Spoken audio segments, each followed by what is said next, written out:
ಅರೆ ಕಡಿಮೆ ಹಾಕು ಆದ್ರೆ ಅಸ್ಲಿ ಹಾಕು. MDH ಕಾಶ್ಮೀರಿ ಕೆಂಪು ಮೆಣಸಿನ ಪೌಡರ್. MDH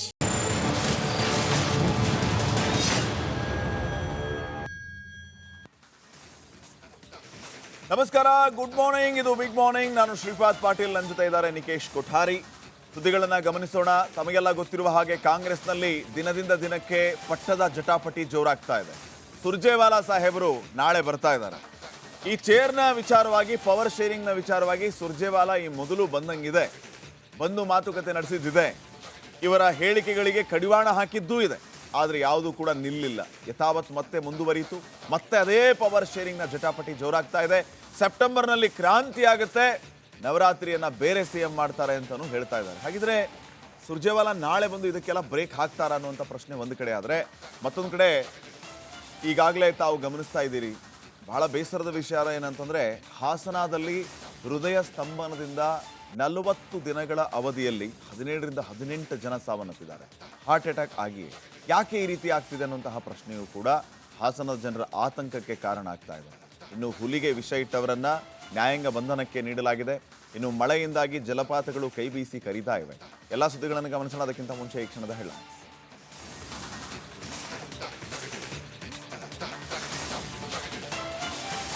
ಕಾಂಗ್ರೆಸ್ನಲ್ಲಿ ಪಟ್ಟದ ಜಟಾಪಟಿ. ನಾಳೆ ರಾಜ್ಯಕ್ಕೆ ಸುರ್ಜೇವಾಲಾ ಎಂಟ್ರಿ. ಶಾಸಕರ ಬಂಡಾಯಕ್ಕೆ ಮದ್ದರಿತಾರ ರಾಜ್ಯ ಉಸ್ತುವಾರಿ.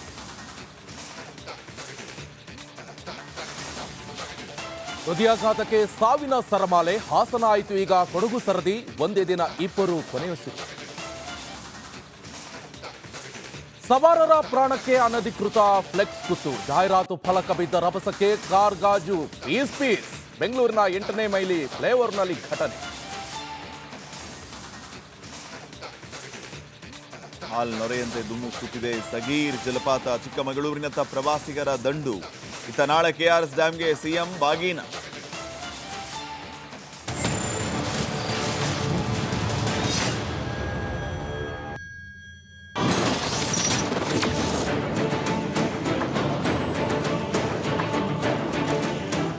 ನೋಡಿ, ರಾಜ್ಯ ಕಾಂಗ್ರೆಸ್ ಅಲ್ಲಿ ಈಗ ಜೋರಾಗ್ತಾ ಇರುವಂತದ್ದು ಪಟ್ಟದ ಫೈಟ್ ವಿಚಾರ.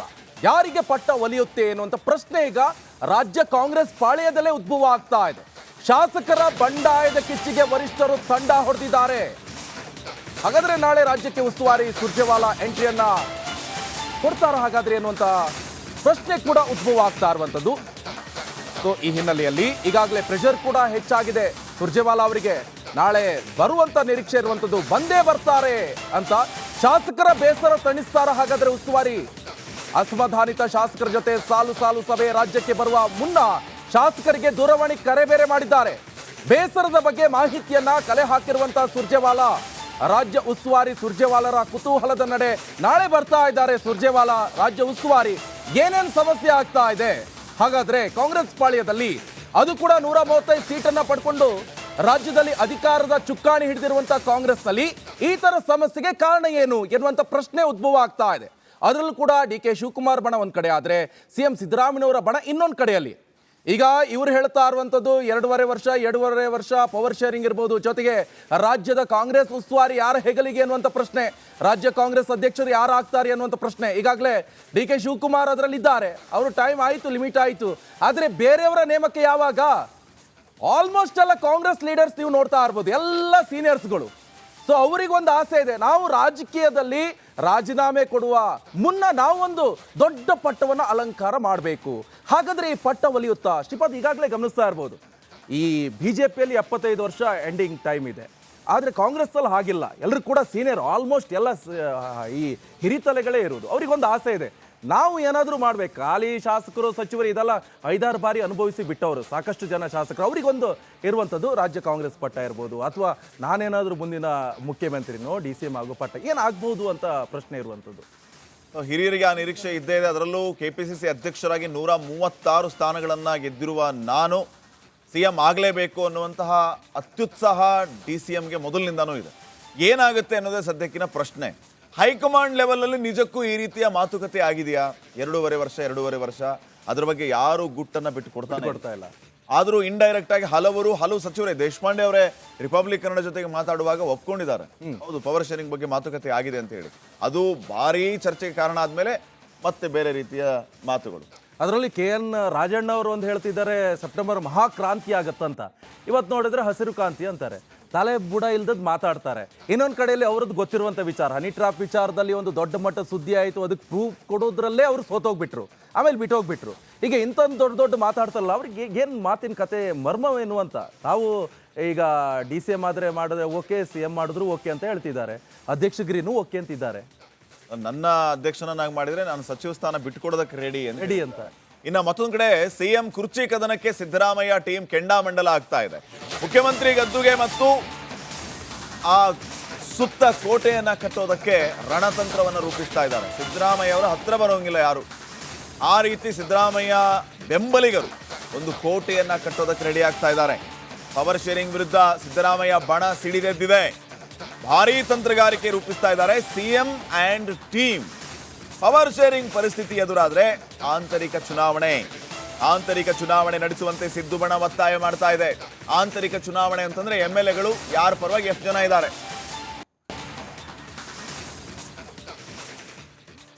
ನೋಡಿ, ಈಗಾಗಲೇ ಈ ಜಾರಕಿಹೊಳಿ ಅಂಡ್ ಟೀಮ್ ಹೈಕಮಾಂಡ್ಗೆ ಒಂದು ಸ್ಪಷ್ಟ ಸಂದೇಶ ಕೊಟ್ಬಿಟ್ಟಿದೆ ಅಂತೆ. ಅವಾಗ ಈ ಚರ್ಚೆ ಆಗುತ್ತೆ. ಸಿದ್ದರಾಮಯ್ಯ ಅವರು CM ಆಗಿ ಮುಂದುವರೆದ್ರೆ ನಮ್ಮ ಯಾವ ತಕರಾರು ಇಲ್ಲ. DK ಶಿವಕುಮಾರ್ ಅವ್ರನ್ನ ನೀವೇನಾದ್ರೂ CM ಮಾಡ್ತೀರಿ ಅಂತಂದ್ರೆ ನಮ್ಮ ದಾರಿ ನಮಗೆ ಅಂತ ಸತೀಶ್ ಜಾರಕಿಹೊಳಿ ಅವರು ಬಹಳ ಸ್ಪಷ್ಟವಾಗಿ ಹೈಕಮಾಂಡ್ ಅವ್ರಿಗೆ ಹೇಳ್ಬಿಟ್ಟಿದಾರಂತೆ. ಅದಕ್ಕೆ ಮಧ್ಯದಲ್ಲಿ ನೋಡಿ, ಜಾರಕಿಹೊಳಿ ಅಣ್ಣ ನಮ್ಮ CM, ಜಾರಕಿಹೊಳಿ ಅಣ್ಣ ನಮ್ಮ CM ಅಂತ ಹೇಳಿ ಕೂಗು ಕೇಳಿ ಬರ್ತಾ ಇರುತ್ತೆ. 2028ಕ್ಕೆ ನೋಡೋಣ್ರಿ, ಈಗ ಸದ್ಯ ಖಾಲಿ ಇಲ್ಲ ಅಂತ ಅವ್ರು ಹೇಳ್ತಿರ್ತಾರೆ. ಅದರ ಅರ್ಥ ಸಿದ್ದರಾಮಯ್ಯ ಅವರು ಮುಂದುವರಿತಾರೆ. DK ಶಿವಕುಮಾರ್ ಬಂದ್ರೆ ನಮ್ಮ ದಾರಿ ನಮಗೆ. ಇದು ಕೇವಲ ಅವರು ಮಾತ್ರ ಹೇಳೋದಲ್ಲ, ಹೈಕಮಾಂಡ್ಗೂ ಆ ರೀತಿಯ ಸಂದೇಶವನ್ನು ಕೊಟ್ಬಿಟ್ಟಿದಾರಂತೆ. ಜಮೀರ್ ಅಹಮದ್, ರಾಜಣ್ಣ, ಈ ಕಡೆ ಜಾರಕಿಹೊಳಿ, ಸೊ ಇವ್ರದೊಂದು ಕೋಟೆ ಇದೆ. ಸಿದ್ದರಾಮಯ್ಯ ಅವ್ರನ್ನ ಟಚ್ ಮಾಡುವಂಗಿಲ್ಲ. ಇದರ ಮಧ್ಯೆ ಒಂದು ರೆಕಾರ್ಡ್ ಬೇರೆ ಬ್ರೇಕ್ ಮಾಡಬೇಕಾಗಿದೆ ಸಿದ್ದರಾಮಯ್ಯ. ಅದು ದೇವರಾಜ ಅರಸ್ ಅವರ ರೆಕಾರ್ಡ್. ಅದೊಂದು ಶ್ರೀಪಾದ್ ಪಾಟೀಲ್ ಬಹಳ ಪ್ರಮುಖವಾಗಿ ಸಾಕಷ್ಟು ಚರ್ಚೆ ಆಗ್ತಾ ಇರುವಂತದ್ದು. ಬಿಜೆಪಿ ನಾಯಕರ ವಿರುದ್ಧ ಕ್ರಮ ಕೈಗೊಳ್ಳದ ಸಿದ್ದರಾಮಯ್ಯ. CM ಸಿದ್ದರಾಮಯ್ಯ ವಿರುದ್ಧ ವರಿಷ್ಠರು ಕೂಡ ಕೆಂಡಾಮಂಡಲ ಆಗಿದ್ದಾರಂತೆ. ಸಿದ್ದರಾಮಯ್ಯ ದೆಹಲಿ ಭೇಟಿ ವೇಳೆ ಹೈಕಮಾಂಡ್ ಗರಂ ಆಗಿದ್ದಾರಂತೆ. ಬಿಜೆಪಿ ನಾಯಕರ ವಿರುದ್ಧ ಸಾಕಷ್ಟು ಕೇಸ್ಗಳು ದಾಖಲಾಗಿವೆ, ಆದ್ರೂ ಕೂಡ ನೀವು ಯಾಕೆ ಬಿಜೆಪಿ ನಾಯಕರ ವಿರುದ್ಧ ಕ್ರಮ ಕೈಗೊಳ್ತಿಲ್ಲ?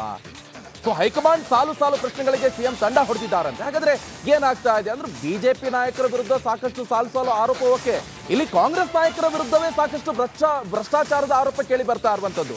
ಸಾಕಷ್ಟು ಆರೋಪಗಳು ಬಂದಂತ ಸಂದರ್ಭದಲ್ಲಿ ಏನ್ ಮಾಡ್ತಾರೆ ಮುಂದಿನ ಕ್ರಮ? ಇಲ್ಲಿ ಪ್ರಶ್ನೆ ಇರುವಂತದ್ದು, ಬಿಜೆಪಿ ನಾಯಕರ ವಿರುದ್ಧ ಸಾಕಷ್ಟು ಕ್ರಮ ಕೈಗೊಳ್ಳದ ನಿಟ್ಟಿನಲ್ಲಿ ನಿಮ್ಮ ವಿರುದ್ಧ ಏನೋ ಕ್ರಮ ಆಗಬಹುದಾ ಅನ್ನುವಂಥ ಪ್ರಶ್ನೆ. ಅಂದ್ರೆ ಈ ಸತಿ ನಾವು ನೋಡಿದ್ವಿ, DK ಶಿವಕುಮಾರ್ ಬೆಂಗಳೂರಲ್ಲೇ ಇದ್ದಾರೆ, ಆದ್ರೆ CM ಸಿದ್ದರಾಮಯ್ಯ ಮಾತ್ರ ಹೋಗಿದ್ರು ದೆಹಲಿಗೆ. ಅದಕ್ಕೂ ಹಿಂದಿನ ಬಾರಿ ಇಬ್ರು ಹೋಗಿದ್ರು.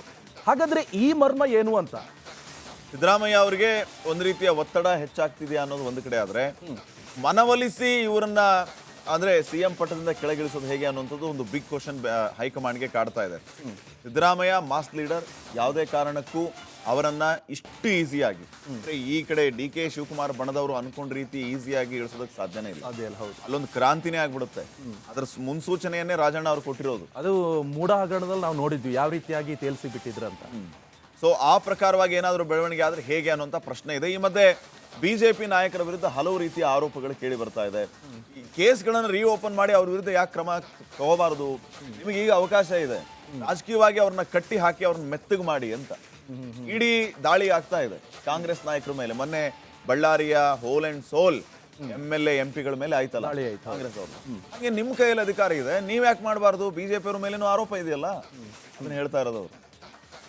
ನಮ್ಮ ಪ್ರತಿನಿಧಿ ಹನುಮಂತ್ ಈಗ ನೇರ ಸಂಪರ್ಕದಲ್ಲಿ ಜಾಯ್ನ್ ಆಗಿದ್ದಾರೆ ಈ ಎಲ್ಲ ವಿಚಾರಗಳ ಬಗ್ಗೆ ಮಾಹಿತಿಯನ್ನು ಕೊಡೋದಕ್ಕೆ. ಹನುಮಂತ್, ಪವರ್ ಶೇರಿಂಗ್ ಅನ್ನುವಂಥದ್ದು ಯಾವಾಗ ಕಾಂಗ್ರೆಸ್ ಅಧಿಕಾರಕ್ಕೆ ಬಂತೋ, ಇವರು ಒಂದು 8-10 ದಿನ ಯಾವಾಗ ದೆಹಲಿಯಲ್ಲಿ ಬೀಡುಬಿಟ್ರೋ, CM ಆಯ್ಕೆನೇ ಇವರಿಗೆ ಕಬ್ಬಿಣದ ಕಡಲೆ ಆಯಿತು, ಆ ಕ್ಷಣದಿಂದ ಇವಾಗಿನವರೆಗೂ ಪ್ರಸ್ತುತ, ಮುಂದೆಯೂ ಕೂಡ ಪ್ರಸ್ತುತವಾಗಿದ್ದೇ ಇರುತ್ತೆ. ಇದಕ್ಕೆ ಫುಲ್ ಸ್ಟಾಪ್ ಇಡುವಂತಹ ಕೆಲಸ ಹೈಕಮಾಂಡ್ ಯಾಕೆ ತಗೋತಾ ಇಲ್ಲ?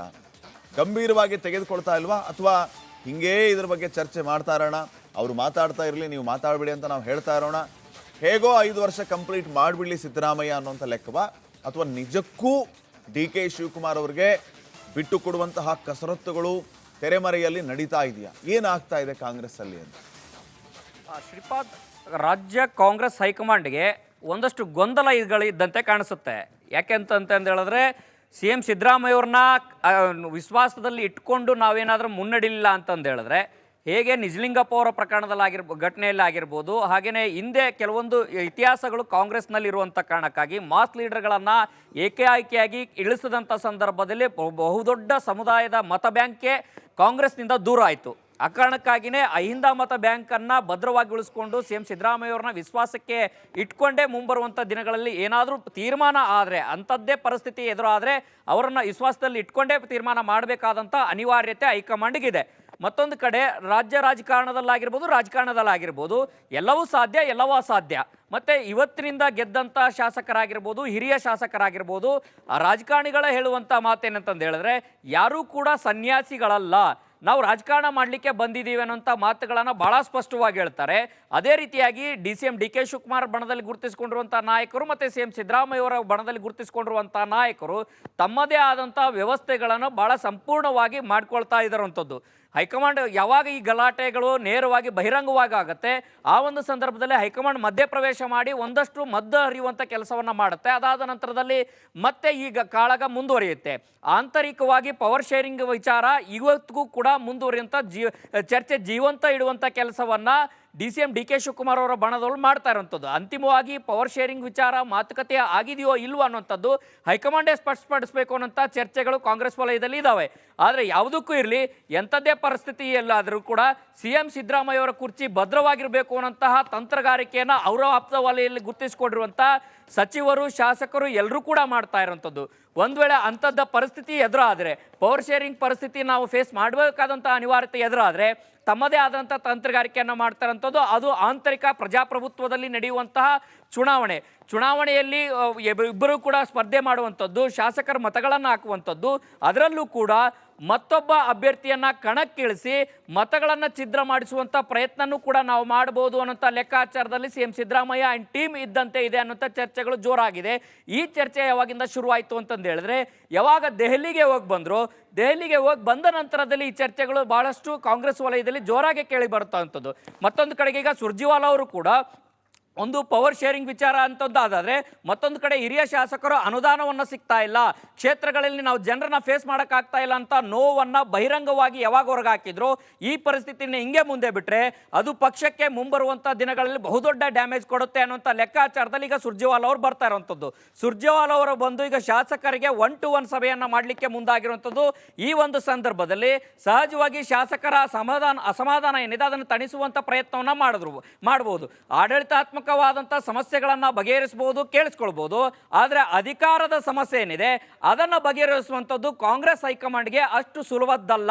ಯಾಕೆಂತಂದು ಹೇಳಿದ್ರೆ, ಪ್ರಬಲವಾಗಿರುವಂತಹ ನಾಯಕರೇ ಇಲ್ಲಿ ಕಾಳಗಕ್ಕಿಳಿದಿರುವಂಥದ್ದು. ಹೇಗಾದರೂ ಮಾಡಿ ಕುರ್ಚಿಯನ್ನು ಹತ್ತಲೇಬೇಕು ಅನ್ನೋಂಥ ಪ್ರಯತ್ನಗಳನ್ನು ಎರಡು ಬಣಗಳನ್ನು ಮಾಡ್ತಿರುವಂಥದ್ದು. ಒಂದು ಬಣ ಕುರ್ಚಿ ಹತ್ತಬೇಕು, ನಾವು ಸಿ ಎಂ ಸ್ಥಾನವನ್ನು ಪಡಿಬೇಕು ಅನ್ನೋಂಥ ಪ್ರಯತ್ನ ಮಾಡಿದ್ರೆ, ಇನ್ನೊಂದು ಬಣ ಪ್ರಯತ್ನ ಸಿ ಎಂ ಸ್ಥಾನವನ್ನು ಅಬಾಧಿತವಾಗಿ ಉಳಿಸ್ಕೊಳ್ಬೇಕು. ಯಾಕೆಂತಂದು ಹೇಳಿದ್ರೆ, ಸಿ ಎಂ ಸಿದ್ದರಾಮಯ್ಯ ಅವರು ಮುಂದುವರೆದ್ರೆ ಮುಂಬರುವಂಥ ದಿನಗಳಲ್ಲಾಗಿರ್ಬೋದು, ಚುನಾವಣೆಯಲ್ಲಾಗಿರ್ಬೋದು, ನಮ್ಮ ರಾಜಕೀಯಕ್ಕೆ ಲಾಭ. ಥ್ಯಾಂಕ್ ಯು ಹನುಮಂತ ಮಾಹಿತಿ.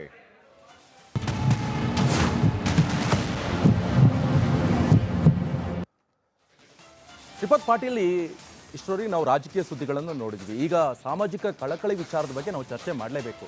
ಯಾಕಂತ ಹೇಳಿದ್ರೆ, ಹಿಂದೆಲ್ಲ ಇತ್ತು, ಒಂದು 60 ವರ್ಷ 70 ವರ್ಷ ಆದಾಗ ಹೃದಯಾಘಾತ ಆಗ್ತಾ ಇತ್ತು, ಶುಗರು ಮತ್ತೊಂದು ಮಗದೊಂದು ಶುರು ಆಗ್ತಿತ್ತು. ಆದರೆ ಈಗ ಹಾಗಲ್ಲ. ಸಣ್ಣ ಮಕ್ಕಳಿಗೆ ಹೃದಯಾಘಾತ, ಸಣ್ಣ ಮಕ್ಕಳಿಗೆ ಶುಗರ್, ಎಲ್ಲ ಸಮಸ್ಯೆ ಉಂಟಾಗ್ತಾ ಇತ್ತು. ಈ ನಿಟ್ಟಿನಲ್ಲಿ ಸರ್ಕಾರ ಏನು ಕ್ರಮಗಳನ್ನು ಕೈಗೊಳ್ಳಕ್ಕೆ ಸಿದ್ಧವಾಗಿದೆ, ಇದ್ರ ಬಗ್ಗೆ ಯಾವ ರೀತಿಯಾಗಿ ಕಾರ್ಯ ಮಾಡ್ತಾ ಇದೆ, ಈ ಪ್ರಶ್ನೆ ಹುಡ್ತಾ ಇದೆ. ಇದು ಕೇವಲ ಕರ್ನಾಟಕ ಮಾತ್ರ ಅಲ್ಲ, ಎಲ್ಲ ರಾಜ್ಯದಲ್ಲೂ ಕೂಡ ಒಟ್ಟಾಗಿ ದೇಶದಲ್ಲೂ ಕೂಡ ಚರ್ಚೆ ಆಗಬೇಕು ಈ ವಿಚಾರ. ಯಾಕೆ ಪ್ರಶ್ನೆ ಅಂತ ಹೇಳಿದ್ರೆ, ರಾಜ್ಯದಲ್ಲಿ ಹೃದಯಾಘಾತಕ್ಕೆ ಸಾವಿನ ಸರಮಾಲೆ ಆಗ್ತಾ ಇದೆ. ಹಾಸನದಲ್ಲಿ 18 ಮಂದಿ ಜೀವ ತೆಗೆದ ಹಾರ್ಟ್ ಅಟ್ಯಾಕ್, ಕೊಡಗು ಜಿಲ್ಲೆಯಲ್ಲಿ ಹೃದಯಾಘಾತದಿಂದ ಸರಣಿ ಸಾವು. ಒಂದೇ ದಿನ ಹೃದಯಾಘಾತಕ್ಕೆ 2 ಬಲಿಯಾಗಿದ್ದಾರೆ. ಮಡಿಕೇರಿಯಲ್ಲಿ ಉದ್ಯಮಿ KN ಮೊಹಮ್ಮದ್ 55 ವರ್ಷ ಸಾವನ್ನಪ್ಪಿದ್ದಾರೆ. ನಿನ್ನೆ ಹೃದಯಾಘಾತದಿಂದ ಮೃತಪಟ್ಟಿರುವಂಥ Nagegowda. Back to back Hassan, Kodagu, ಬೇರೆ ಬೇರೆ ಕಡೆಯಲ್ಲೂ ಕೂಡ ಇಂಥದ್ದೇ ಸಮಸ್ಯೆ ಆಗ್ತಾ ಇರುವಂಥದ್ದು ಅಂತ ಹೇಳಿದ್ರೆ, ಈ ಸಮಸ್ಯೆಗೆ ಮೂಲಭೂತ ಕಾರಣ ಏನು? ಓವರ್ ಟೈಮ್ ಡ್ಯೂಟಿನ, ಬೆಳಗ್ಗೆ ಬಂದ್ಕೊಂಡು ರಾತ್ರಿ ತನಕ ಕೆಲಸ ಮಾಡು, ಆ ಥರ ಡ್ಯೂಟಿ ಕೊಡ್ತಾ ಇದ್ರ, ಮಾನಸಿಕ ಕಿರುಕುಳ ಆಗ್ತಾ ಇದೆಯಾ, ಹೈ ಪ್ರೆಷರ್ ಆಗ್ತಾ ಇದೆಯಾ, ಇನ್ನೊಂದು ಕಡೆಯಲ್ಲಿ ಸರಿಯಾದಂಥ ನಿದ್ದೆ ಊಟ ಸಮಸ್ಯೆ ಆಗ್ತಾ ಇದೆಯಾ, ಈ ಪ್ರಶ್ನೆಗಳೆಲ್ಲವೂ ಕೂಡ ಉದ್ಭವ ಆಗ್ತಾ ಇದೆ. ಹಾಗಾದ್ರೆ ಆಹಾರ ಪದಾರ್ಥದಲ್ಲಿ ಏನಾದರೂ ಈ ವಿಷಬೆರಿಕೆ, ಕಲ್ಬೆರಿಕೆ ಇದೆಲ್ಲ ಸಮಸ್ಯೆ ಆಗ್ತಾ ಇರುವಂತ ಮೂಲಭೂತ ಕಾರಣನ? ಈ ಪ್ರಶ್ನೆಗಳೆಲ್ಲ ಉದ್ಭವ ಆಗ್ತಾ ಇದೆ. ಇಲ್ಲ ಮೊಬೈಲ್ ಗೀಳು, ನಿದ್ದೆ ಮಾಡೋದಿಲ್ಲ, ರಾತ್ರಿ ಆದ್ರೆ ರೀಲ್ಸು ಫಾಲ್ಸು ಅದರಲ್ಲಿ ಚಾಟಿಂಗು ಅಂತ ಹೇಳ್ಕೊಂಡು ಟೈಮ್ ಅದರಲ್ಲೇ ಕಾಲ ಕಳೆದಿದ್ದೆ ಗೊತ್ತಾಗಲ್ಲ. ಬೆಳಗ್ಗೆ ಟೈಮಲ್ಲಿ ನಿದ್ರೆ ಮಾಡ್ತಾರೆ, ಅದೊಂದು 2-3 ಗಂಟೆ ನಿದ್ರೆ, ಆಮೇಲೆ ಬೆಳಗ್ಗೆ ಎತ್ಕೊಂಡು ಆಫೀಸ್ ಬರ್ತಾರೆ. ಈ ಸಮಸ್ಯೆಗಳೆಲ್ಲ ಉದ್ಭವ ಆಗ್ತಾ ಇರೋ ಕಾರಣಕ್ಕೆ ಇದೇ ಕಾರಣನ, ಅಥವಾ ಆಫ್ಟರ್ ಕೋವಿಡ್ ಏನ್ ಆಗ್ತಾ ಇದೆ ಈ ಪ್ರಶ್ನೆಗಳೆಲ್ಲ ಉದ್ಭವ ಆಗ್ತಾ ಇರುವಂತದ್ದು? ಬಹಳ ಪ್ರಮುಖವಾಗಿ ಕೆಲಸದ ಒತ್ತಡ. ಈಗ ಬೆಳಿಗ್ಗೆಯಿಂದ ಕೆಲಸ ಶುರು ಮಾಡಿದ್ರೆ ರಾತ್ರಿ ತನಕ ಕೆಲಸ ಮಾಡಿಸ್ಕೊಂತಾರೆ ಅಂತ ಹೇಳ್ಕೊಂಡು ಸಾಕಷ್ಟು ಸಾರ್ವಜನಿಕರು ಕೂಡ ದೂರು ಕೊಡ್ತಾ ಇದ್ದಾರೆ. ಅದರಲ್ಲೂ ಕೂಡ ಈಗ ಮೊನ್ನೆ ನೋಡಿದ್ವಿ ನಾವು, 10 ಗಂಟೆ ಕೆಲಸ ಮಾಡ್ಬೇಕಂತೆಲ್ಲ ಹೇಳ್ಕೊಂಡು ರಾಜ್ಯ ಸರ್ಕಾರ ದೊಡ್ಡ ಮಟ್ಟದಲ್ಲ, ಆದ್ರೆ ಅದಕ್ಕೆ ತಕ್ಕಂತ ಸಂಬಳ ಕೊಡ್ತಾರ ಇಲ್ಲೋ ಗೊತ್ತಿಲ್ಲ.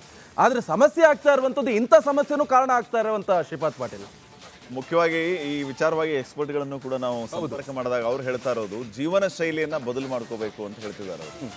ಜೊತೆಗೆ ಆಹಾರ ಪದ್ಧತಿಯಲ್ಲಿಯೂ ಕೂಡ ವ್ಯತ್ಯಾಸ ಇದೆ. ಜಂಕ್ ಫುಡ್ಸು, ಈ ಲೇಸು, ಚಿಪ್ಸು, ಮತ್ತೊಂದು ಮಗದೊಂದು ಇದೆಲ್ಲ ಜಾಸ್ತಿ ಆಗ್ತಾ ಇದೆ. ತರಕಾರಿ, ಹಣ್ಣು, ಹಂಪಲು ಇಂಥದ್ದು ತಿನ್ನೋದನ್ನ ಜಾಸ್ತಿ ಮಾಡಿ ಅನ್ನುವಂಥದ್ದನ್ನ ಹೇಳ್ತಾ ಇದ್ದಾರೆ. ಇನ್ನ ತಾವು ಹೇಳ್ತಾ ಇದ್ರಿ ಮೊಬೈಲ್ ಗೀಳು, ಅದರಿಂದ ನಿನ್ನೆ ಬಾಳೆಕುಂದ್ರಿ ಅವರು ನಮ್ಮ ಆಫೀಸ್ಗೆ ಬಂದಾಗ ವೀಕ್ಷಕರಿಗೆ ಹೇಳ್ತಾ ಇದ್ದದ್ದು ಇದೆ, ಮೊಬೈಲ್ ಗೀಳಿಂದ ಆಚೆ ಬನ್ನಿ. ಹೆಚ್ಚು ಹೆಚ್ಚು ಮೊಬೈಲ್ ಯೂಸ್ ಮಾಡ್ತಾ ಇರೋದು ಕೂಡ ಒಂದು ರೀತಿ ಹೃದಯಾಘಾತಕ್ಕೆ ಕಾರಣ ಆಗ್ತಾ ಇದೆ ಅನ್ನೋಂಥದ್ದು. ನೋಡಿ, ಆ ಶಫಾಲಿ ಬಾಲಿವುಡ್ ನಟಿ, 42 ವರ್ಷ, ಫಿಟ್ ಆ್ಯಂಡ್ ಫೈನ್ ಆಗಿದ್ದಂಥವ್ರು. ಅವರ ಜೀವನ ಶೈಲಿಯೂ ಕೂಡ ಯೋಗ, ಜಿಮ್ಮು, ಮತ್ತೊಂದು ಮಗದೊಂದು ಅಷ್ಟು ಬ್ಯುಸಿ ಆಗಿದ್ದಂಥವ್ರು ಏಕಾಏಕಿ ಹೃದಯಾಘಾತದಿಂದ ಸಾವನ್ನಪ್ತಾರೆ ಅಂತಂದ್ರೆ ಪುನೀತ್ ರಾಜ್ಕುಮಾರ್, ಚಿರಂಜೀವಿ ಸರ್ಜಾ, ವಿಜಯ ರಾಘವೇಂದ್ರ ಅವರ ಪತ್ನಿ ಸ್ಪಂದನ, ಆಮೇಲೆ ಬಾಲಿವುಡ್ನ ಸಿಂಗರ್ KK, ಹೀಗೆ ಪಟ್ಟಿ ದೊಡ್ಡದಾಗ್ತಾನೆ ಹೋಗುತ್ತೆ. ಈ ರೀತಿ ಹೃದಯಾಘಾತಕ್ಕೆ ಸಾವನ್ನಪ್ತಿರುವಂಥ ಹಾಸನದಲ್ಲಂತೂ 1 ತಿಂಗಳ ಅವಧಿಯಲ್ಲಿ 18 ಜನ ಹೃದಯಾಘಾತದಿಂದನೇ ಸಾವನ್ನಪ್ಪಿರೋದು. ಇದೆಲ್ಲವೂ ಕೂಡ ಆತಂಕಕ್ಕೆ ಕಾರಣ ಆಗ್ತಾ ಇದೆ. ಹಾಸನ ಜಿಲ್ಲೆಯಲ್ಲಿ ಇತ್ತೀಚೆಗೆ ಹೃದಯಾಘಾತದಿಂದ ಸಾವನ್ನಪ್ಪುವರ ಸಂಖ್ಯೆ ದಿನೇ ದಿನೇ ಹೆಚ್ಚಾಗ್ತಾ ಇದೆ. ಒಂದೇ ಒಂದು ತಿಂಗಳಲ್ಲಿ 18 ಮಂದಿಯ ಹೃದಯ ಸ್ತಬ್ಧವಾಗಿದೆ. ಇದು ಆತಂಕಕ್ಕೆ ಕಾರಣ ಆಗ್ತಾ ಇದೆ. ಏನಾಗ್ತಾ ಇದೆ ಅನ್ನುವಂಥದ್ದು ಒಂದು ವರದಿ ಇದೆ, ನೋಡ್ಕೊಂಡು ಬನ್ನಿ, ಮತ್ತೆ ಮಾತಾಡಿ.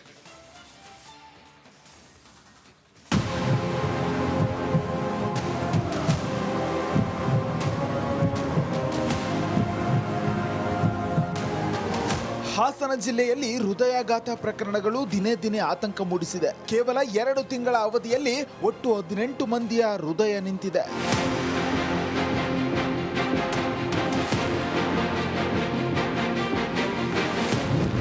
ಹಾಸನದಲ್ಲಿ ಹೃದಯಾಘಾತದಿಂದ ಮತ್ತಿಬ್ಬರು ಸಾವು. ಹಾಸನ ಜಿಲ್ಲೆಯಲ್ಲಿ ಹೃದಯಾಘಾತದ ಸರಣಿ ಮುಂದುವರೆದಿದೆ. ಹೃದಯಾಘಾತದಿಂದ ಮತ್ತಿಬ್ಬರು ಸಾವನ್ನಪ್ಪಿದ್ದಾರೆ. ಹಾಸನ ಸಿದ್ದೇಶ್ವರ ನಗರ ಆಟೋ ಚಾಲಕ ಗೋವಿಂದರಾಜ್ ಹೃದಯಾಘಾತದಿಂದ ಸಾವನ್ನಪ್ಪಿದ್ದಾರೆ. ಹೌದು, ಸಣ್ಣ ಏಜು ಸರ್, ಅದು ಬೇಡ. ಈಗ ಮನ್ಗಿದ್ದವ್ನು ಸತ್ತ ಏನು ಸರ್, ನಿನ್ನೆ ರಾತ್ರಿ ಅವನೇ ಬಂದು ಮಾತಾಡ್ಸಿ 9:00 ಮಾತಾಡ್ಸಕೊಳ್ಳಲ್ಲ, ಯಾಕಲ್ಲ ನಾ ಏನ್ ಮಾಡಿಲ್ಲ, ನನಗೂ ಗಾಡಿ ಕೊಡಲ್ಲ ಅಂತೇಳಿ ನಿನ್ನೆ ರಾತ್ರಿ ಬಂದು ಕೇಳಿದ್ರು. ಹೊಲಕ್ಕೆ ಗೊಬ್ಬರ ಹಾಕಿ ಮನೆಗೆ ಬಂದವನಿಗೆ ಹೃದಯಾಘಾತ. ಹೊಲಕ್ಕೆ ಗೊಬ್ಬರ ಹಾಕಿ ಮನೆಗೆ ಬಂದಿದ್ದ ಗಿರೀಶ್ ಏಕಾಏಕಿ ಕುಸಿದು ಬಿದ್ದಿದ್ದಾನೆ. ಆಸ್ಪತ್ರೆಗೆ ಸಾಗಿಸುವ ಮಾರ್ಗ ಮಧ್ಯೆಯೇ ಸಾವನ್ನಪ್ಪಿದ್ದಾನೆ. BMTC ಡ್ರೈವರ್ ಕಮ್ ಕಂಡಕ್ಟರ್ ಆಗಿದ್ದ ಗಿರೀಶ್ನನ್ನ ಕಳೆದುಕೊಂಡು ಕುಟುಂಬಸ್ಥರ ಕಣ್ಣೀರ ಕೋಡಿಯೇ ಹರಿಯುತ್ತಿದೆ.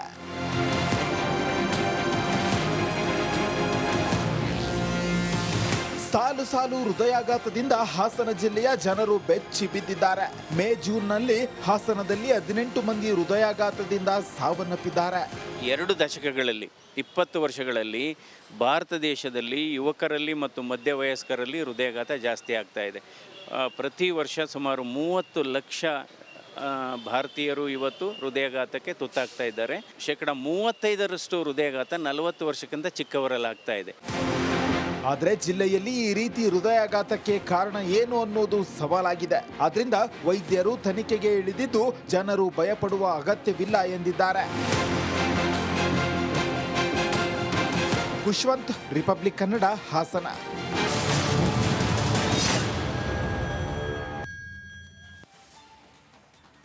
ವಿರಾಮದ ನಂತರ ಮತ್ತೆ ಸ್ವಾಗತ. ಹೃದಯಾಘಾತದ ವಿಚಾರದ ಬಗ್ಗೆ ನಿಕೇಶ್ ಆರಂಭದಲ್ಲಿ ಹೇಳ್ತಾ ಇದ್ರು, ಯಾವ ಕಾರಣಕ್ಕಾಗಿ ಹೃದಯಾಘಾತ ಆಗ್ತಾ ಇದೆ, ಏನೆಲ್ಲ ಸಮಸ್ಯೆಗಳಾಗ್ತಾ ಇದೆ, ಇದಕ್ಕೆ ಕಾರಣ ಏನು, ಹೀಗೆ ಹಲವು ಪ್ರಶ್ನೆಗಳ ಮಧ್ಯೆ ಈ ಹಾಸನದ ವಿಚಾರವಂತೂ ಆರಂಭದಿಂದಲೂ ಆತಂಕಕ್ಕೆ ಕಾರಣ ಆಗ್ತಾ ಇದೆ. 1 ತಿಂಗಳ ಅವಧಿಯಲ್ಲಿ 18ರಿಂದ 19 ಜನ ಆ ಜಿಲ್ಲೆಯಲ್ಲೇ ಹಾರ್ಟ್ ಅಟ್ಯಾಕ್ ರೀಸನ್ಗೆ ಸಾಯ್ತಿದ್ದಾರೆ ಅಂತಂದ್ರೆ ಚಿಕ್ಕ ವಯಸ್ಸಿಂದ ವೃದ್ಧರವರೆಗೂ ಅಲ್ಲಿ ಸಾವನ್ನಪ್ಪಿರುತ್ತೆ. ಹೌದು. 22 ವರ್ಷದ ಸುಪ್ರಿಯಾ ಅನ್ನುವಂಥ ಯುವತಿ ಮೊನ್ನೆ ಸಾವನ್ನಪ್ಪಿದ್ರೆ, ಗೋವಿಂದ ಎಂಬ ಆಟೋ ಚಾಲಕ 49 ವರ್ಷ ವಯಸ್ಸು, ಅವರು ಸಾವನ್ನಪ್ಪಿದ್ರು, ಮತ್ತೆ ಇವತ್ತು ಆಗಿದೆ. ಈ ರೀತಿ ಆಗ್ತಾ ಇರುವಂಥದ್ದು ಆತಂಕಕ್ಕೆ ಕಾರಣ ಆಗ್ತಾ ಇದೆ. ಯಾಕೆ ಇಂಥ ಬೆಳವಣಿಗೆಗಳು? ಡಾಕ್ಟರ್ ಮಂಜುನಾಥ್ ಅವರು ಮಾತಾಡ್ತಾ ಇದ್ದನ್ನು ನೀವು ಗಮನಿಸಿದ್ರಿ. ಇನ್ನೇ ಬಾಳೆಕುಂದ್ರಿ ಡಾಕ್ಟರ್ ಅವರು ಕೂಡ ಮಾತಾಡ್ತಾ ಇದ್ರು. ಜೀವನ ಶೈಲಿ ಅನ್ನುವಂಥದ್ದು ಇಂಥ ರೀತಿಯ ಬೆಳವಣಿಗೆಗಳಿಗೆ ಕಾರಣ ಆಗ್ತಾ ಇದೆ. ಅತಿಯಾದ ಒತ್ತಡ, ಸ್ಟ್ರೆಸ್, ಅದೂ ಕೂಡ ಕಾರಣ ಆಗ್ತಾ ಇದೆ. ಇನ್ನು ನೀವು ಹೇಳ್ತಾ ಇದ್ರಲ್ಲ, ಈ ಕೆಲಸದ ಒತ್ತಡದಿಂದಾಗಿಯೂ ಕೂಡ ಸಮಸ್ಯೆ ಆಗ್ತಾ ಇದೆ ಅಂತ ಹೇಳಿ, ಅದನ್ನು ಡಾಕ್ಟರ್ಸ್ ಯಾವಾಗಲೂ ಕೂಡ ಹೇಳ್ತಾರೆ, ಒತ್ತಡದಿಂದ ಕೆಲಸ ಮಾಡೋದು ಬೇಡ, ಒತ್ತಡ ಕೊಡುವಂಥದ್ದಿದ್ದರೆ ಅದರ ಬಗ್ಗೆ ನೀವು ಕಾಳಜಿ ವಹಿಸಿ ಅನ್ನುವಂಥ ಮಾತನ್ನು ಹೇಳ್ತಾ ಇದ್ದಾರೆ. ಕೊಡಗಿನಲ್ಲಿಯೂ ಕೂಡ ಹೃದಯಾಘಾತದಿಂದ ಸಾವನ್ನಪ್ಪುವ ಸಂಖ್ಯೆ ನಿಧಾನಕ್ಕೆ ಹೆಚ್ಚಾಗ್ತಾ ಇದೆ. ಇದು ಕೊಡಗು ಭಾಗದ ಜನರಿಗೂ ಕೂಡ ಆತಂಕಕ್ಕೆ ಕಾರಣ ಆಗ್ತಾ ಇದೆ. ನಮ್ಮ ಪ್ರತಿನಿಧಿ ಅನು ಕಾರ್ಯಪ್ಪ ಅವರನ್ನೇ ಮಾತಾಡಿಸೋಣ. ಈ ಬಗ್ಗೆ ನೇರ ಸಂಪರ್ಕದಲ್ಲಿ ಜಾಯ್ನ್ ಆಗಿದ್ದಾರೆ. ಅನು ಕಾರ್ಯಪ್ಪ, ಹಾಸನದಲ್ಲಿ ಈಗಾಗಲೇ ಆತಂಕ ಮನೆ ಮಾಡಿದೆ. ಈ ಕಡೆ ಕೊಡಗಿನಲ್ಲಿಯೂ ಕೂಡ ಆ ರೀತಿಯ ಪರಿಸ್ಥಿತಿ ನಿಧಾನಕ್ಕೆ ಆರಂಭ ಆಗ್ತಾ ಇದೆ. ಯಾಕೆ ಇಂಥ ಪರಿಸ್ಥಿತಿ ನಿರ್ಮಾಣ ಆಗಿದೆ ಅನ್ನುವಂತಹ ಪ್ರಶ್ನೆ ಆತಂಕಕ್ಕೆ ಕಾರಣ ಆಗ್ತಾ ಇರೋದು. ಜೊತೆಗೆ ಇಡೀ ರಾಜ್ಯದಲ್ಲಿ ಈಗ ಈ ಹಾಸನದ ವಿಚಾರ ತಗೊಂಡು ಆತಂಕಿತರಾಗಿದ್ದಾರೆ. ಯಾಕೆ ಹಿಂಗಾಗ್ತಿದೆ ಅಂತ ಏನು ಅಪ್ಡೇಟ್ಸ್ ಕೊಡ್ತೀರಿ?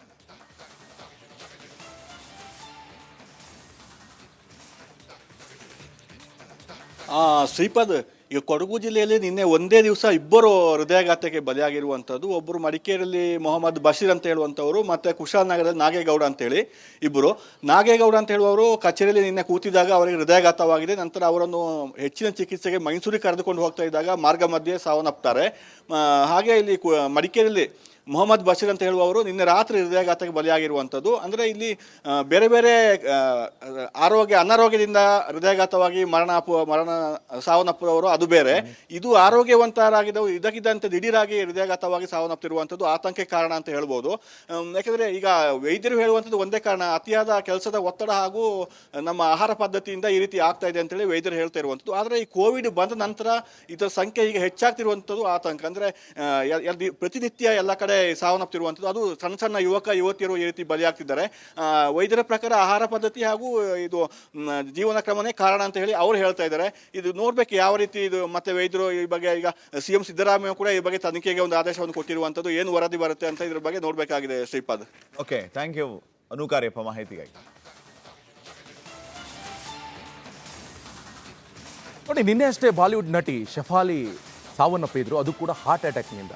ಆದರೆ ಈ ಬಾಲಿವುಡ್ ನಟಿ ಸಾವಿನ ಸುತ್ತ ಹಲವಾರು ಅನುಮಾನಗಳು ಕೂಡ ಇಲ್ಲಿ ವ್ಯಕ್ತವಾಗ್ತಾ ಇದೆ. ನಟಿ ಶೆಫಾಲಿ ಸಾವಿಗೆ ಕಾರಣವಾದವೇ ಔಷಧಿಗಳು, ವಿಟಮಿನ್, ಕ್ಯಾಲ್ಸಿಯಂ ಹಾಗೆ ಗ್ಯಾಸ್ಟ್ರಿಕ್ ಮಾತ್ರೆಗಳ ಸೇವನೆ ಅತಿ ಆಯ್ತಾ? ಹಾಗಾದ್ರೆ ಇದೆಲ್ಲ ಸಾವಿಗೆ ಕಾರಣ ಆಯ್ತಾ? ಬೆಡ್ರೂಮ್ನಲ್ಲಿ ಸಿಕ್ಕಿವೆ ಸಾಕಷ್ಟು ಔಷಧಿಗಳು. ಈ ಸೆಲೆಬ್ರಿಟಿ ಅಂದರೆ ನಿದ್ರೆ ಇರೋಲ್ಲ, ಕೆಲಸ, ಒತ್ತಡ, ಟೈಮೆಲ್ಲ ಮೇಂಟೈನ್ ಮಾಡ್ಕೋಬೇಕು, ಜಿಮ್ಮು, ಯೋಗ, ಮತ್ತೊಂದು ಮಗದೊಂದು. ಸೊ ಇಂಥ ಸಂದರ್ಭದಲ್ಲಿ ಮೆಡಿಸಿನ್ಗಳನ್ನು ಜಾಸ್ತಿ ತಗೊಳ್ತಾರೆ. ಮೈಕಲ್ ಜಾಕ್ಸನ್ ಇರ್ಬೋದು, ಕೆಲವೊಂದು ಅಂದ ಚಂದವನ್ನು ಚೇಂಜ್ ಮಾಡ್ಕೋಬೇಕು ಅಂತಲ್ಲ, ಪ್ಲಾಸ್ಟಿಕ್ ಸರ್ಜರಿ, ಮತ್ತೊಂದು ಮಗದೊಂದು, ಅದಕ್ಕಿಷ್ಟು ಟ್ರೀಟ್ಮೆಂಟು, ಇಂಥದ್ದೆಲ್ಲ ಆಗುತ್ತೆ.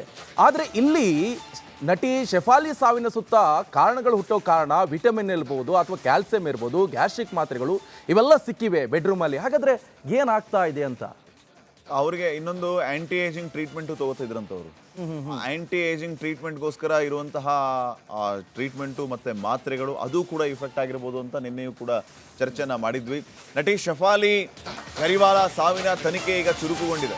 ಮುಂಬೈ ಪೊಲೀಸರು ಈಗ ತನಿಖೆಯನ್ನು ಚುರುಕುಗೊಳಿಸಿದ್ದಾರೆ. ಮರಣೋತ್ತರ ಪರೀಕ್ಷೆ ಹಾಗೂ ಔಷಧಿಗಳ ವರದಿ FSL ರಿಪೋರ್ಟ್ಗೆ ಪೊಲೀಸರು ಕಾಯ್ತಾ ಇದ್ದಾರೆ. ಯಾವಾಗ ಈ ರೀತಿಯ ಒಂದು ಘಟನೆ ಆಯಿತು, ಅನುಮಾನ ಅವರಿಗೆ ಕಾಡೋದಕ್ಕೆ ಶುರುವಾಯಿತು, ಕೂಡಲೇ ಅವರ ಕುಟುಂಬ ಸದಸ್ಯರನ್ನ, ಇವನ್ ಈ ಶೆಫಾಲಿ ಅವರ ಪತಿ ಪರಾಗ್ ತ್ಯಾಗಿ ಅವರನ್ನ, ಆ ಬಿಲ್ಡಿಂಗ್ನ ವಾಚ್ಮ್ಯಾನ್, ಸೆಕ್ಯೂರಿಟಿಗಳನ್ನು ವಿಚಾರಣೆಗೆ ಒಳಪಡಿಸಿ ಸ್ಟೇಟ್ಮೆಂಟನ್ನು ತಗೊಂಡಿದ್ದಾರೆ. ಈಗ ಅನುಮಾನ ಇರುವ ಹಿನ್ನೆಲೆ ಎಲ್ಲ ರೀತಿಯ ಆಯಾಮದಲ್ಲಿಯೂ ಕೂಡ ತನಿಖೆಯನ್ನು ಪೊಲೀಸರು ಚುರುಕುಗೊಳಿಸಿದ್ದಾರೆ.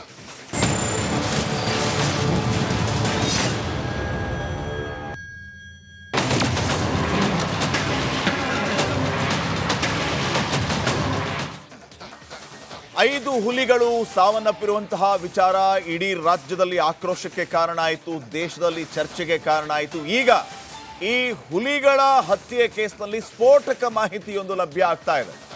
ಮೃತ ಹಸುವಿಗೆ ಫ್ಲೋರೈಡ್ ಅನ್ನ ಸಿಂಪಡಿಸಿದ್ರು ಅನ್ನುವಂತಹ ವಿಚಾರ ಈಗ ಗೊತ್ತಾಗ್ತಾ ಇದೆ. ಫ್ಲೋರೈಡ್ ಸಿಂಪಡಣೆಯಿಂದಾಗಿ ಹುಲಿಗಳು ಸಾವನ್ನಪ್ಪಿದಾವೆ.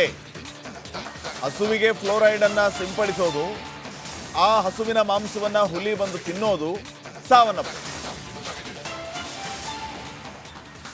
ಗೊಬ್ಬರ ಮಾಫಿಯಾನು ಚರ್ಚೆ ಆಗ್ತಾ ಇದೆ. ಈ ಹುಲಿಗಳ ಹತ್ಯೆಗೂ ಗೊಬ್ಬರ ಮಾಫಿಯಾಗೂ ಏನ್ ಸಂಬಂಧ ಅನ್ನುವಂತಹ ಪ್ರಶ್ನೆ ಇರಬಹುದು. ಗೊಬ್ಬರ ಮಾಫಿಯಾ ಇದು ಈ ಕಾಡಂಚಿನ ಭಾಗದಲ್ಲಿ, ಈ ಮಲೆ ಮಹದೇಶ್ವರ ಬೆಟ್ಟದ ಸುತ್ತಮುತ್ತ ಏನಿದೆ, ಬರಗೂರು ಅಂತ ಒಂದು ಹಸುವಿನ ತಳಿ. ಆ ಬರಗೂರು ಹಸುವಿನ ತಳಿಯ ಮೂಲ ತಮಿಳುನಾಡು. ಆ ಬರಗೂರು ತಳಿಯನ್ನ ಈ ಭಾಗದ ಜನ ಹೆಚ್ಚಿನ ಪ್ರಮಾಣದಲ್ಲಿ ಸಾಕ್ತಾರೆ. ಅದರ ಗಂಜಲಿಗೆ ಸಿಕ್ಕಾಪಟ್ಟೆ ಡಿಮ್ಯಾಂಡ್ ಇದೆ, ಗೊಬ್ಬರಕ್ಕೆ ಸಿಕ್ಕಾಪಟ್ಟೆ ಡಿಮ್ಯಾಂಡ್ ಇದೆ, ಹಾಲಿಗೆ ಸಿಕ್ಕಾಪಟ್ಟೆ ಡಿಮ್ಯಾಂಡ್ ಇದೆ. ಇಲ್ಲಿ ಈ ಬರಗೂರು ತಳಿಗಳನ್ನ ಇವರು ಯಥೇಚ್ಛವಾಗಿ ಸಾಕಬೇಕು ಅಂತಂದ್ರೆ ಅವು ಯಥೇಚ್ಛವಾಗಿ ಕಾಡಿಗೆ ಹೋಗಿ ಮೇಯ್ಕೊಂಡು ಬರಬೇಕು. ಅಲ್ಲಿ ಮೇಯೋದಕ್ಕೆ ಈ ಅರಣ್ಯ ಇಲಾಖೆಯವರು ಬಿಡೋದಿಲ್ಲ. ಅಪ್ಪಿ ಆ ಹಸುಗಳು ಕಾಡಂಚಿನ ಒಳಗಡೆ ಹೋಗಿ ಮೇಯೋದಕ್ಕೆ ಹೋದಾಗ ಹುಲಿಗಳು ಬಂದು ಅವುಗಳನ್ನು ಬೇಟೆಯಾಡ್ತವೆ. ಸೊ ನಮ್ಮ ಹಸುಗಳು ಸುರಕ್ಷಿತವಾಗಿರಬೇಕು ಅಂತಂದ್ರೆ ಆ ಹುಲಿಗಳನ್ನೇ ಖತಮ್ ಮಾಡಿಬಿಡ್ಬೇಕು ಅನ್ನುವಂಥದ್ದು ಲೆಕ್ಕಾಚಾರ.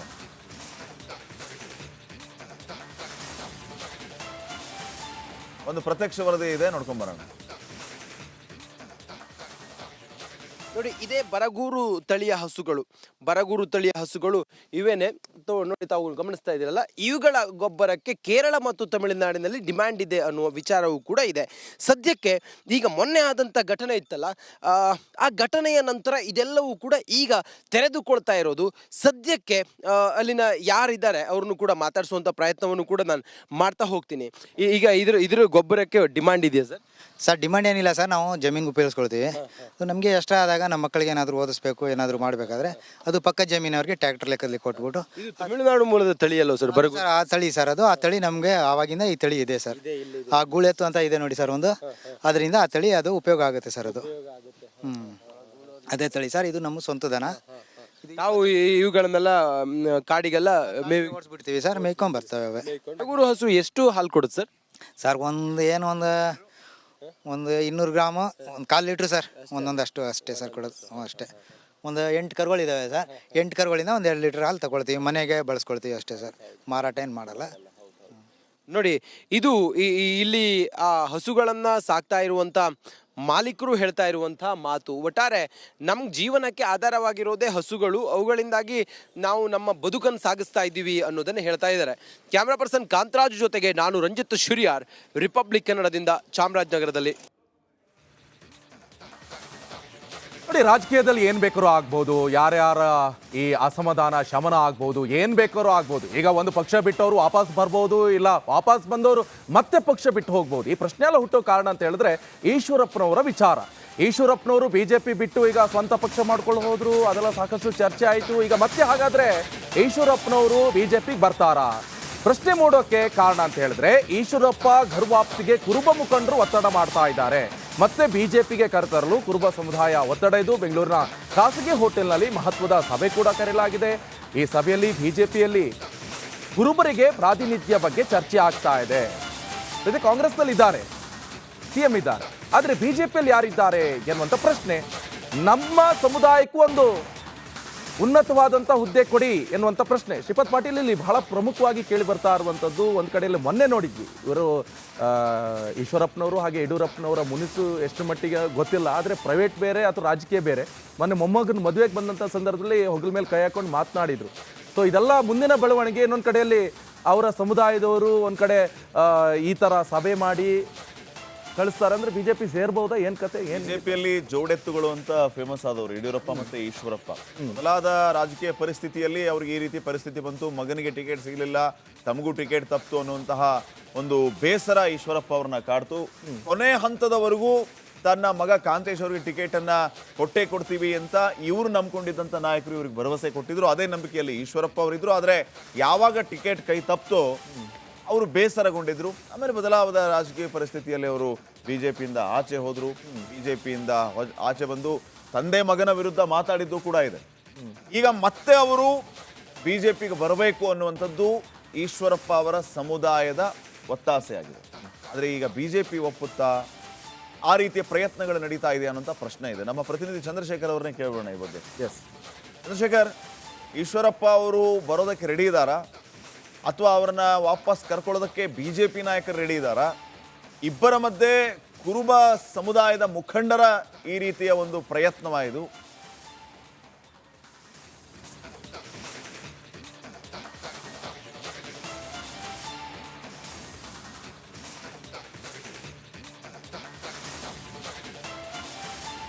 ಖಂಡಿತ. ಯಾಕಂತಂದ್ರೆ ಈಗಾಗಲೇ ಬಹಳಷ್ಟು ಪ್ರಮುಖವಾದಂಥ ಚರ್ಚೆ ಆಗ್ತಾ ಇರ್ತಕ್ಕಂಥದ್ದು. ಈಶ್ವರಪ್ಪನವರು ಕೂಡ ಅವರ ಇತ್ತೀಚಿನ ದಿನಗಳಲ್ಲಿ ಮಾತನಾಡಿದ್ರು, ನಾನು ಬಿಜೆಪಿಗೆ ವಾಪಸ್ ಬರ್ತೇನೆ, ನಾನು ಪಕ್ಕಾ ಹಿಂದೂವಾದಿ, ಜೊತೆಯಲ್ಲಿ ಬಿಜೆಪಿ, ನಾನು ಇದ್ರೂ ಕೂಡ ಬಿಜೆಪಿ, ಸತ್ರು ಕೂಡ ಬಿಜೆಪಿ ಅನ್ನುವಂಥ ಮಾತನ್ನ ಈಶ್ವರಪ್ಪನವರು ಬಹಳ ಸ್ಪಷ್ಟವಾಗಿ ತಿಳಿಸಿದ್ದಂಥದ್ದು.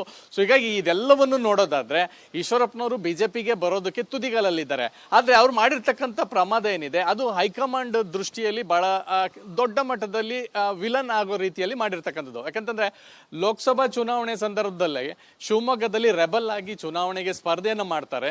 ಆ ಸಂದರ್ಭದಲ್ಲಿ ಹೈಕಮಾಂಡ್ ಹೇಳುತ್ತೆ ಬೇಡ, ನೀವು ವಾಪಸ್ ತೆಗೆದುಕೊಳ್ಳಿ ಅನ್ನೋಂಥದ್ದು. ಯಾಕಂತಂದ್ರೆ NDA ಸರ್ಕಾರ ಆಗ್ಲಿಕ್ಕೆ ಕಾರಣ ಇಂಥ ಒಂದಷ್ಟು ಘಟನೆಗಳು. ಯಾಕಂತಂದ್ರೆ ಇಂಡಿವಿಜುವಲ್ ಆಗಿ ಬಿಜೆಪಿ ಲೋಕಸಭಾ ಚುನಾವಣೆಯಲ್ಲಿ ಬರ್ಲಿಕ್ಕೆ ಸಾಧ್ಯವಿಲ್ಲ ಅನ್ನೋಂಥ ಒಂದಷ್ಟು ಲೆಕ್ಕಾಚಾರ ಹಿನ್ನೆಲೆಯಲ್ಲಿ ಈಶ್ವರಪ್ಪನವ್ರನ್ನ ಮನವೊಲಿಸುವಂತ ಕೆಲಸವನ್ನ ಮಾಡಿದ್ರು. ಆದ್ರೂ ಕೂಡ ಈಶ್ವರಪ್ಪನವರು ಪಟ್ಟು ಹಿಡಿದು ಯಡಿಯೂರಪ್ಪನ ಮಗನನ್ನ ಸೋಲಿಸ್ತೀನಿ ಅನ್ನುವಂಥ ನಿಟ್ಟಿನಲ್ಲಿ ಎಲ್ಲೋ ಒಂದು ಕಡೆ ಅವರು ಶಿವಮೊಗ್ಗದಲ್ಲಿ ರೆಬಲ್ ಆಗಿ ಚುನಾವಣೆಗೆ ನಿಂತರು.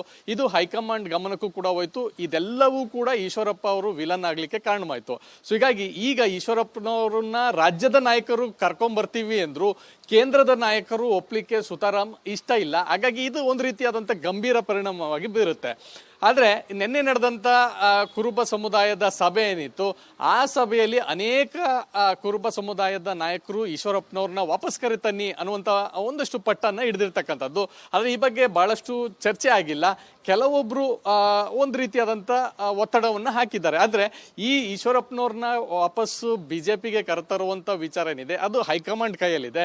ರಾಜ್ಯ ನಾಯಕರು ಎಷ್ಟೇ ಒತ್ತಡ ಹಾಕಿದ್ರು ಅದು ಅಂತಿಮವಾಗಿ ಹೈಕಮಾಂಡ್ ನಿರ್ಧಾರವಾಗಬೇಕಾಗಿರೋದ್ರಿಂದ ಯಾವ ರೀತಿಯಾದಂಥ ಚರ್ಚೆ ತೀರ್ಮಾನವನ್ನ ಮಾಡ್ತಾರೆ ಮತ್ತು ಹೈಕಮಾಂಡ್ ಯಾವ ರೀತಿ ರಾಜ್ಯದ ನಾಯಕರು ಮನವೊಲಿಸೋದಕ್ಕೆ ಯಶಸ್ವಿ ಆಗ್ತಾರೆ ಅಂತದ್ದು ಬಹಳ ಪ್ರಮುಖವಾದಂಥ ವಿಚಾರ ಆಗ್ಬೇಕಾಗಿರ್ತಕ್ಕಂಥದ್ದು. Shripad. Okay, thank you Chandrashekhar ಮಾಹಿತಿಗಾಗಿ.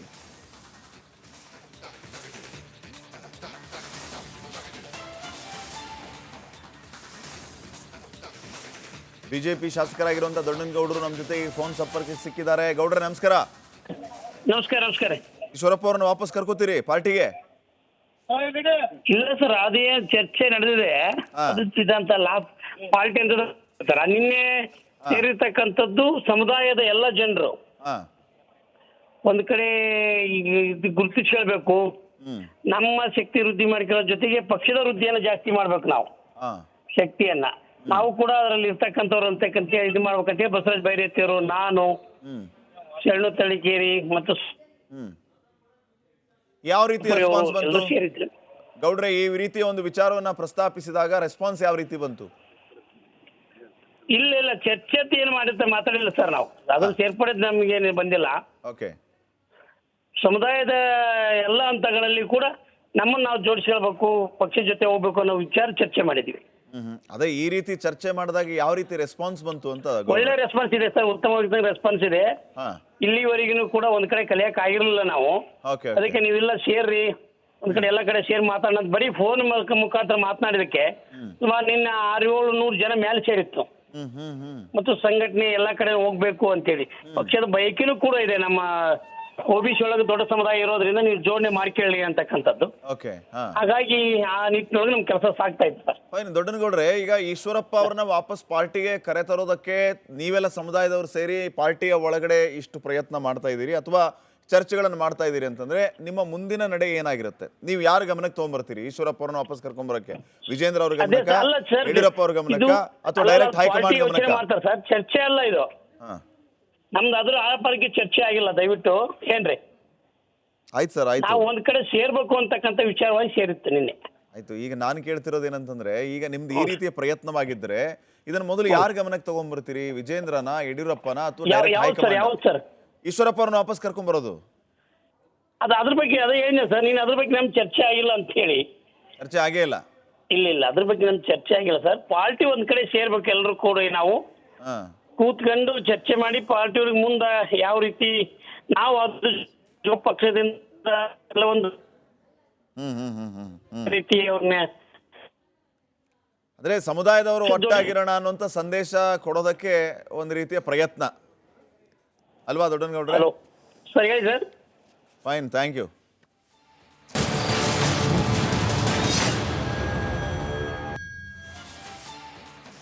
Welcome back. ಯುವತಿಯನ್ನ ಧರಧರ ಅಂತ ಎಳೆದಾಡಿದ ಲೇಡಿ ಕಂಡಕ್ಟರ್ ಯಾವ ರೀತಿಯಾಗಿದೆ ಅಂತ ಹೇಳಿದ್ರೆ ನಿಮಗೆ ಫಿಲ್ಮ್ ಸ್ಟೈಲ್ ಇದು.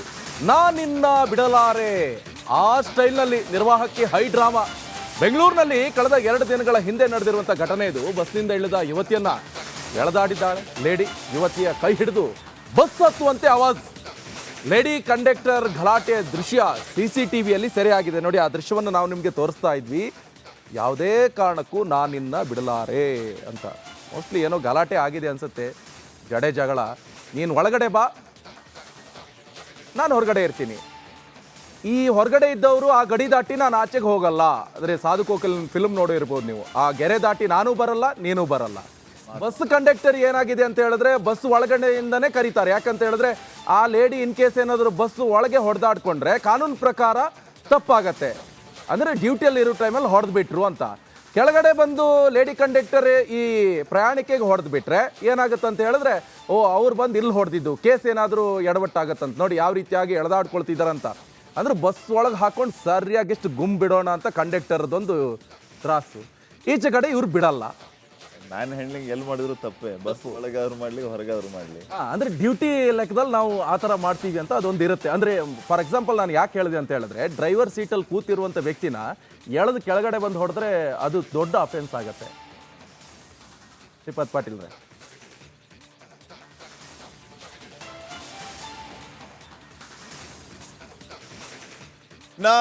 ಇಡೀ ರಾಜ್ಯದಲ್ಲಿ ಒಂದು ಕಡೆ ಮಳೆಯಿಂದಾಗಿ ಅವಾಂತರ ಸೃಷ್ಟಿ ಆಗ್ತಾ ಇದೆ. ಇನ್ನು ಕೆಲವು ಕಡೆ ಮಳೆಯೇ ಇಲ್ಲ ಅಂತ ರೈತರು ಕಂಗಾಲಾಗಿದ್ದಾರೆ. ಮತ್ತೊಂದು ಕಡೆ ಮಳೆಯಿಂದಾಗಿ ಜಲಪಾತಗಳು ಈಗ ಕೈ ಬೀಸಿ ಕರಿತಾ ಇವೆ. ಜಲ ವೈಭವಕ್ಕೆ ಪ್ರವಾಸಿಗರು ಫಿದಾ ಆಗ್ತಾ ಇದ್ದಾರೆ. ಚಿಕ್ಕಮಗಳೂರಿನಲ್ಲಿ ಈಗ ಜಲವೈಭವನ ನೋಡೋದಕ್ಕೆ ಜನ ಬರ್ತಾ ಇದ್ದಾರೆ. ತುಮ್ಮಿಕ್ಕಿ ಹರಿಯುವ ಜಲಧಾರೆಯಂತೆ ಅಂತ ಹೇಳಿ ನಾವು ಕೇಳಿದ್ದೀವಲ್ಲ, ಆ ರೀತಿ ಸಗೀರ್ ಫಾಲ್ಸ್ ಕೂಡ ಈಗ ತುಮ್ಮಿಕ್ಕಿ ಹರಿತಾ ಇದೆ. ಅದನ್ನ ನೋಡೋದಕ್ಕೆ ಜನಸಾಗರವೇ ಹರಿದು ಬರ್ತಾ ಇದೆ. ಫಾಲ್ಸ್ ಸೌಂದರ್ಯವನ್ನ ಕಣ್ಣು ತುಂಬಿಕೊಳ್ತಾ ಇದ್ದಾರೆ ಪ್ರವಾಸಿಗರು. ಇವತ್ತು ಭಾನುವಾರ ಬೇರೆ, ವೀಕೆಂಡ್. ನೋಡಿ ಎಷ್ಟು ಅದ್ಭುತವಾಗಿದೆ. ರಿಪಬ್ಲಿಕ್ ಕನ್ನಡ ಸ್ಕ್ರೀನ್ ಮೇಲೆ ಅದ್ಭುತವಾದ ದೃಶ್ಯಗಳನ್ನು ತಾವು ಗಮನಿಸ್ತಾ ಇದ್ದೀರಿ.